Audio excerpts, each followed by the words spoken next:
માળિયાહાટીનામાં તાલુકા કક્ષાએ રામનવમીએ શોભાયાત્રા માટે વિશ્વ હિન્દુ પરિષદ, બજરંગ દળ અને ગૌરક્ષક દળની બેઠક યોજવામાં આવી હતી। માળિયાહાટીના વડાલિયા હનુમાન મંદિરથી જૂના રામ મંદિર સુધી વાજતે ગાજતે શોભાયાત્રા માટે તૈયારીઓને લઈ વિવિધ સમિતિની રચના કરવામાં આવી હતી।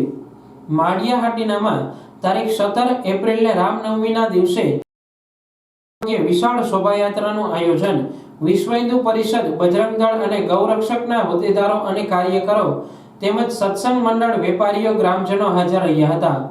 આ બેઠકમાં હાજર કાર્યકરોએ શોભાયાત્રા શાંતિપૂર્ણ માહોલ વચ્ચે યોજાય તે માટે ચર્ચા વિચારણા કરી હતી અને દરેક કાર્યકરો વચ્ચે જુદા જુદા કામોની વહેંચણી કરવામાં આવી હતી। મારું નામ ગૌતમ દવે, માળિયા તાલુકા વિશ્વ હિન્દુ પરિષદ માળિયા તાલુકા પ્રમુખ। આજરોજ બ્રહ્મ સમાજ ખાતે આપણે માળિયા નગર રામ જન્મોત્સવ શોભાયાત્રા નિમિત્તે મિટિંગ બોલાવવામાં આવેલ હતી। એમાં ખૂબ સારો એવો પ્રતિસાદ મળેલો છે। માળિયા નગરજનો, વેપારી મંડળ, તમામ લોકો, સત્સંગ મંડળવાળા લોકો હાજર રહ્યા હતા। તમામ નગરજનોનો આભાર વ્યક્ત કરીએ છીએ અને આવતી 17 તારીખે માળિયાની શોભાયાત્રા જે કેશોદ પછીની બીજી સૌરાષ્ટ્રની શોભાયાત્રા નીકળે એવો પ્રયત્ન માટે બધાએ અમને કોલ આપ્યો હતો અને રસ્તાની અંદર શરબતોથી લઈ અને રામચંદ્ર ભગવાન, લક્ષ્મણજી, સીતાજી આવું બધી બનાવવા માટે થઈ અને બધાએ અમને સાથ સહયોગ આપ્યો છે ઘણા લોકોએ।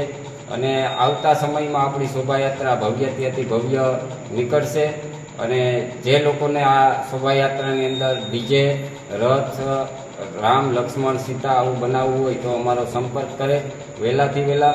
બીજું, આ શોભાયાત્રાના રૂટ ઉપર જે બેનર લગાડવાના છે તો સૌજન્યના જેને બેનર લગાડવા હોય તો તે લોકો પણ અમારો સંપર્ક કરી શકે છે, એટલે જેથી કરીને આપણી શોભાયાત્રા બહુ ભવ્યથી અતિ ભવ્ય સુશોભિત રહી।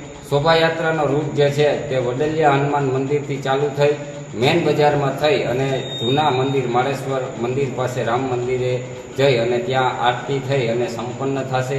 આવી રીતના મીટિંગમાં બધી ચર્ચા થઈ। જય શ્રી રામ, જય શ્રી રામ।